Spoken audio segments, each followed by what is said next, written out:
You're not what we're looking for. But when Amara, a 17-year-old black girl in a neat school uniform, stepped up to the front desk holding a folder, the room's energy shifted. "Loan department?" she asked politely. The white receptionist glanced up, then down at her clothes. Her smile faltered. "It's upstairs." "But do you have an appointment?" "Yes. Scheduled at 2 o'clock. "With Mr. Holbrook?" The receptionist blinked, almost amused. "He doesn't usually meet with students." Amara stood tall. "He agreed after reviewing my documents. Business grant for youth entrepreneurship." The receptionist slowly picked up the phone, whispering. "There's a girl here. Says she has an appointment." "Black girl." "No, looks young." Amara heard it. Didn't flinch. But inside? Her fingers tightened around the folder. Across the lobby, a security guard started watching. A man in a suit raised an eyebrow. Whispers. Paused glances. Silent judgment. And then the receptionist gave a half-hearted wave. "Go on up. Second floor. Third door." As Amara walked away, a bank employee muttered under his breath. "Some people really think they can just walk into places like this." Mr. Holbrook's office. The elevator opened with a soft chime. Amara stepped out, her shoes echoing against the pristine tile of the executive floor, cold, quiet, intimidating. Frosted glass panels. Closed doors. And one plaque that read, "Mr. Holbrook, Senior Loan Manager." She hesitated, then knocked. Inside, a voice barked without looking up. "Come in." Amara entered slowly. Mr. Holbrook, a white man in his 50s with slick-back hair and an expensive suit, was focused on his screen. He finally looked up and paused. "You're Amara?" "Yes, sir." He tilted his head, then leaned back in his chair, arms folded. "You're here about the youth business grant, is that right?" "Yes. I have all the documents here, business plan, financials, projected revenue."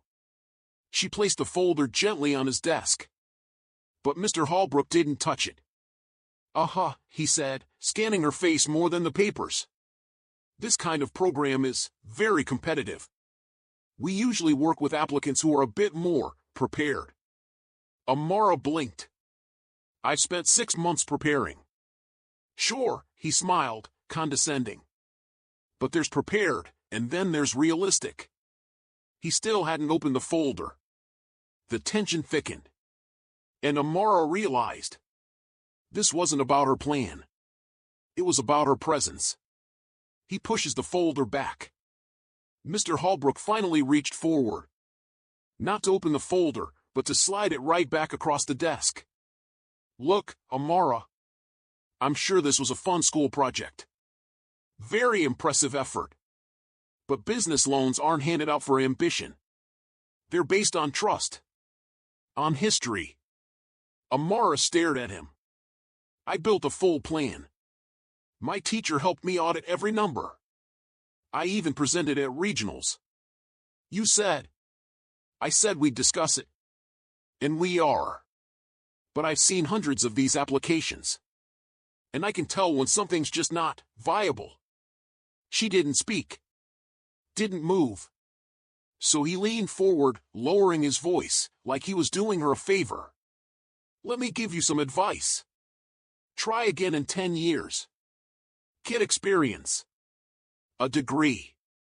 Maybe then someone will take a chance on you." Her throat tightened.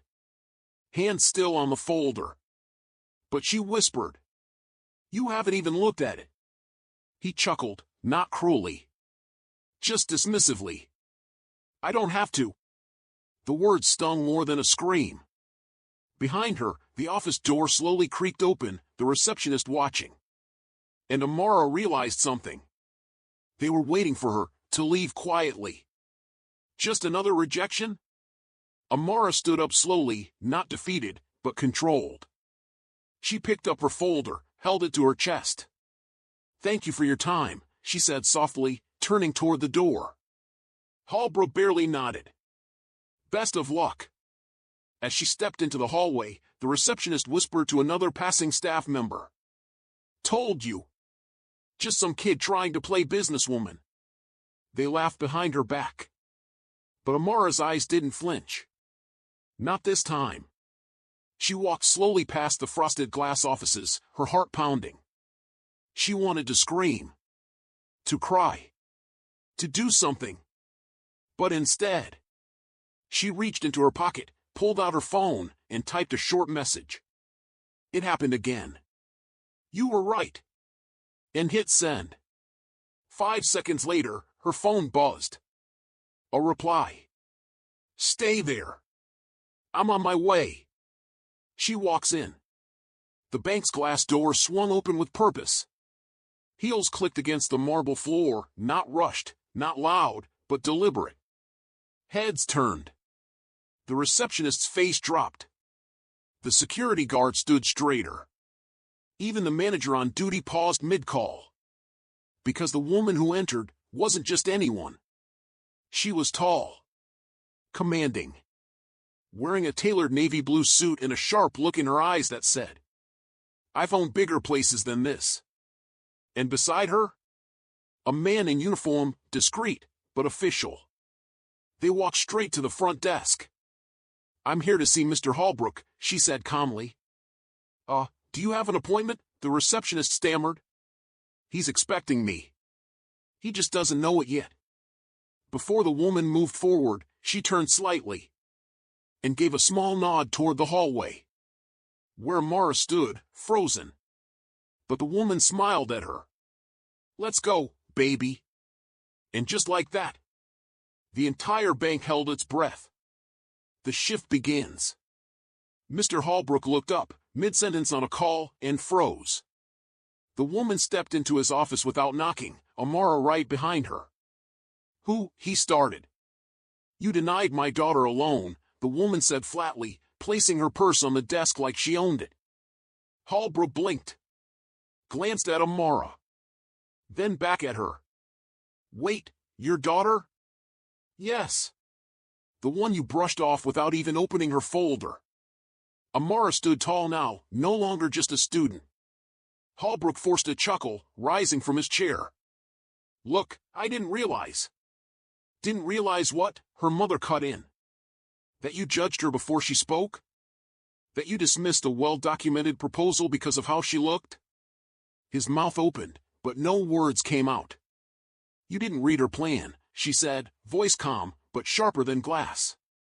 But you will now. She opened the folder and placed it in front of him. Because this isn't just about a loan anymore. Who she really is. Holbrook glanced at the papers, but his eyes weren't on the numbers. They were on the woman. I'm sorry, he said quickly. I think there's been a misunderstanding. She raised an eyebrow. Really? What part was misunderstood? The part where you judged my daughter before reading? Or the part where your staff laughed as you walked out? That's not what we... You work at this bank, Mr. Holbrook, she interrupted, stepping closer. But you don't own it. The room fell silent. She reached into her purse and pulled out a small ID card. Black and gold. Embossed. She held it up slowly. Chairwoman. Senior Equity Group. Majority stakeholder. This bank is under our umbrella. Holbrook's knees nearly buckled. I had no idea. That's the problem, she snapped. You didn't even try to know. And for the first time since Amara walked in, Holbrook looked afraid. Everyone's watching now. Outside the glass walls of Holbrook's office, the staff had stopped pretending not to look. Bankers froze mid-call. Tellers slowed their typing. The receptionist crept forward, trying to listen. Because whatever was happening inside that room wasn't normal. Back inside, Holbrook's hands were trembling.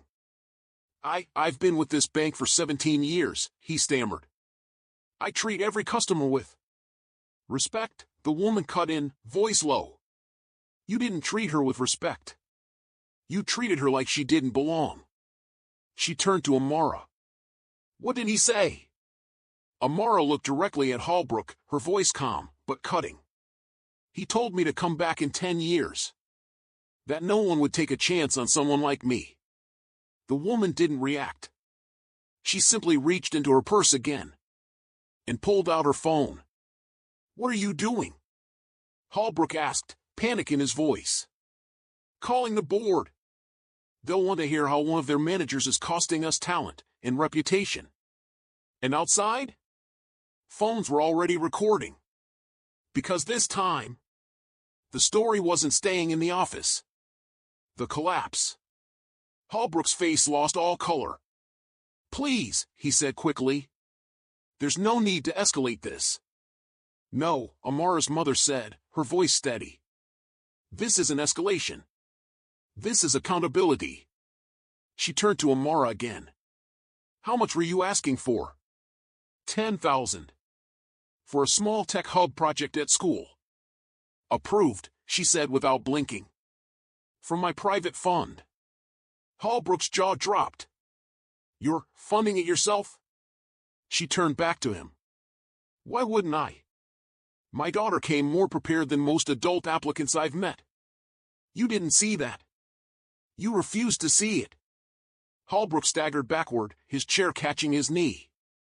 And then, a soft voice behind him. Mr. Holbrook? It was the regional director, standing at the door. He had seen everything. We'll need to have a word. Now. Holbrook opened his mouth to speak. But nothing came out. He slowly sat down. Collapsed. Defeated. While Amara stood taller than ever. From rejection to respect. As Mr. Holbrook sat silently, his authority stripped, his excuses spent, the regional director entered the office. Miss Sterling, he nodded respectfully to Amara's mother. Had I known you were coming, I'd have prepared a formal welcome. No need, she replied, her tone firm. This wasn't meant to be a boardroom visit. He looked at Amara, then back at Holbrook. We'll handle this internally. Immediately. Holbrook couldn't even raise his eyes. Amara finally stepped forward. She placed the folder, the very one Holbrook had pushed away, right back on the desk. I came here to be seen, she said, her voice steady. To be taken seriously. Not because of who my mother is, but because I earned it. No one said a word. The staff outside the office parted as she and her mother walked out, side by side. And for the first time that day, everyone looked at her with respect. Not because of her last name. Not because of the power behind her. But because she walked through disrespect and didn't shrink. The rumors spread fast. By the time Amara and her mother reached the lobby, whispers had already turned into full-blown shockwaves. Did you hear? That girl's mom owns the bank. Holbrook's done for. The security guard who once eyed Amara suspiciously now opened the door with both hands, almost bowing. Tellers who had chuckled earlier now stood straight, pretending to organize papers. One bold young intern rushed up to Amara. Hey, I saw your pitch folder on the desk. The youth tech hub idea. I think it's brilliant. Amara blinked. For the first time today, someone said something without judgment in their eyes. Her mother turned, watching with a faint smile. People show their truth when they think no one powerful is watching, she whispered to Amara. But when the masks fall, that's when we rise. They exited the building slowly. But behind them, the bank, once cold and dismissive, felt like it had cracked wide open. Because everyone inside had just witnessed something they wouldn't forget. The email that changed everything. The next morning, while the bank employees shuffled in nervously, an email hit every inbox with a red exclamation mark. Subject, immediate personnel review and policy reform. It was from the board of directors, and co-signed by Ms. Sterling. Inside? A formal apology to Amara. Announcement of Holbrook's administrative leave pending investigation. Mandatory anti-bias and leadership training across all branches.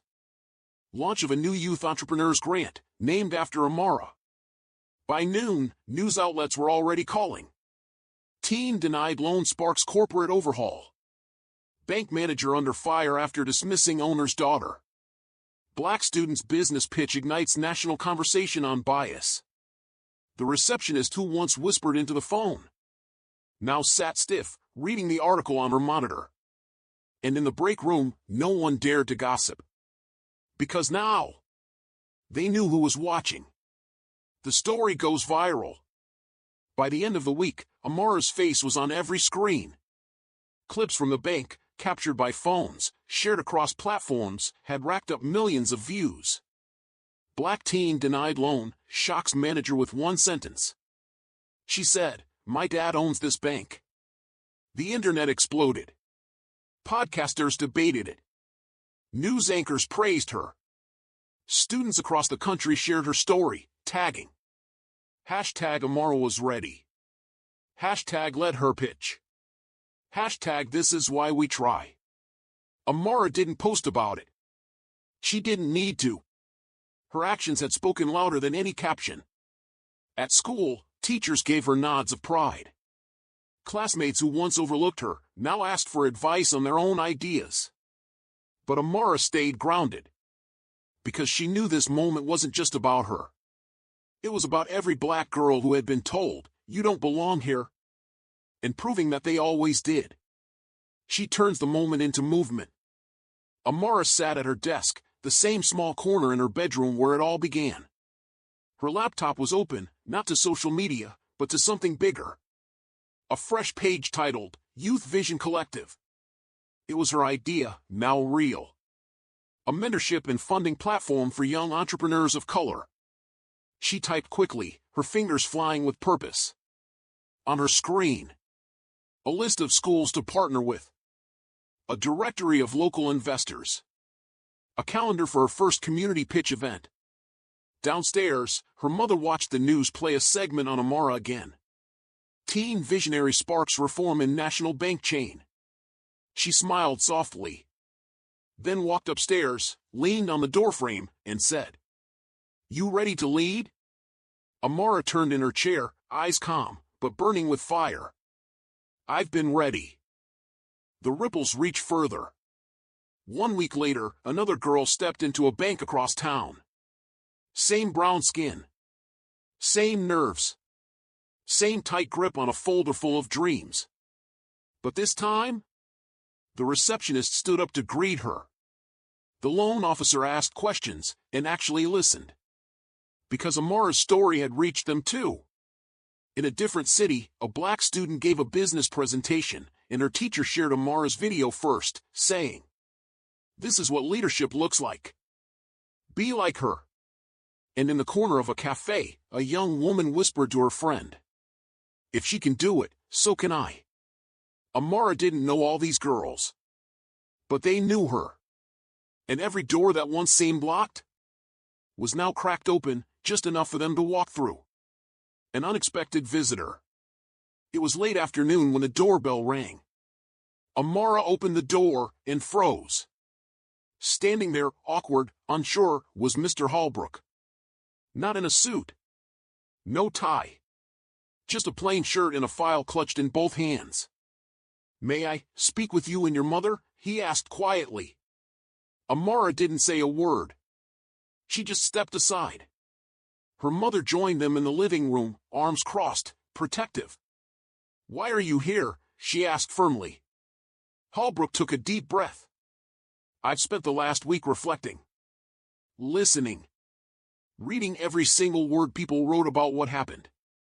And I owe you both a sincere apology." He looked at Amara. "But more than that, I owe you a thank you. You exposed something I didn't want to see in myself." He placed the file on the coffee table. "This is a recommendation for your program. I've reached out to colleagues. Other banks. I want to help, not just because I should, but because you were right." Amara exchanged a look with her mom. No one said anything for a moment. But in that silence, something powerful was happening. Grace, with conditions. Amara looked at the file on the table, then back at Mr. Holbrook. You were part of the problem, she said softly. But, maybe now, you can help fix it. Her voice didn't carry anger, it carried clarity. Her mother stayed silent, watching Amara speak for herself. If you want to help, don't do it quietly. Don't hide in boardrooms or wait for headlines to fade. She leaned forward. Speak up. Tell other managers what not to do. Tell them what happened here. Holbrook nodded slowly, ashamed but grateful. I will. I promise. Amara smiled, but only slightly. Then we'll see what real change looks like. As Holbrook left, her mother turned to her and whispered. You didn't just forgive him, you led him. Amara looked out the window, the sun casting golden light across the street. I didn't come this far to be quiet. The stage is hers now. The auditorium was packed. Rows of students, mentors, and reporters filled the seats, all eyes locked on the center stage. A giant banner read, Youth Vision Collective, Launch Day. Backstage, Amara adjusted her mic. Took a deep breath. Then walked out, steady, confident, calm. The applause started as a ripple. Then roared through the room. She stood at the podium, smiled briefly, then said, A few weeks ago, I walked into a bank and was told I wasn't ready. Today, we're funding hundreds of students like me who are more than ready. Gasps. Applause again. She pointed to a row of young entrepreneurs sitting proudly in the front row. We're not asking for permission anymore. We're building the doors they tried to close. Her voice never wavered. Because every young black girl deserves to be seen. And every dream deserves a chance. The room rose to its feet. And in that moment, Amara wasn't just a name on a trending hashtag. She was a leader. Just you and me, kid. After the event, while the crowd lingered and photos were taken, Amara slipped outside for a moment of quiet. She sat on the edge of the venue steps, heels off, dress wrinkled, still glowing from the applause. Then, a soft hand touched her shoulder. Her mother. No titles. No CEO. Just, Mom. She sat beside her daughter and handed her a small bottle of water. You were incredible, she said softly. Amara smiled, eyes a little misty now that the spotlight was off. I was terrified. Her mother chuckled. You couldn't tell. You held that room like you were born to. They sat in silence for a moment, watching the sun dip low behind the buildings. Then her mother whispered, Do you know what I saw today? Amara turned, curious. I saw a girl become a woman the whole world listens to. Amara leaned into her shoulder, and for just a moment, she let herself breathe. Thanks, Mom. Her mom smiled. Always. Back to where it all started. 1 week later, Amara walked through the same tall glass doors of the bank. Same marble floors. Same receptionist. Same quiet stares from desks and corners. But everything felt different. This time, she wasn't holding a resume. She wasn't waiting for approval. She was invited, by the board, to lead a workshop on youth entrepreneurship. The receptionist stood up immediately. Good morning, Ms. Sterling. Conference room B is ready for you. Amara nodded politely. As she walked past Holbrook's old office, now occupied by someone new, she caught a glimpse of herself in the glass. Same girl. New presence. And this time, people didn't look through her. They looked up to her. She entered the room, connected her laptop, and turned to a small crowd of eager young interns seated at the table. Let's talk about your ideas, she said. Because someone once told me I didn't belong here. And now, I'm here to make sure you do. Poetic justice. As Amara wrapped up her session, a young black intern shyly raised her hand. Miss Sterling, do you think people like us can ever really be seen for our ideas, not just our skin? The room went still. Amara paused, then walked closer to her. Yes, she said gently. But not by everyone. Some people will always see what they want to see. She smiled warmly. That's why we build our own tables. And when they finally notice, we're already leading the room. The intern smiled, inspired, empowered. As the interns packed up, a soft knock tapped on the glass door. The regional director stepped in. Miss Sterling, there's something I think you'd appreciate. He motioned for her to follow. They walked to the lobby, where a newly mounted plaque gleamed on the wall. Sterling Youth Initiative, inspired by Amara Sterling. Amara blinked. You didn't have to. No, the director said.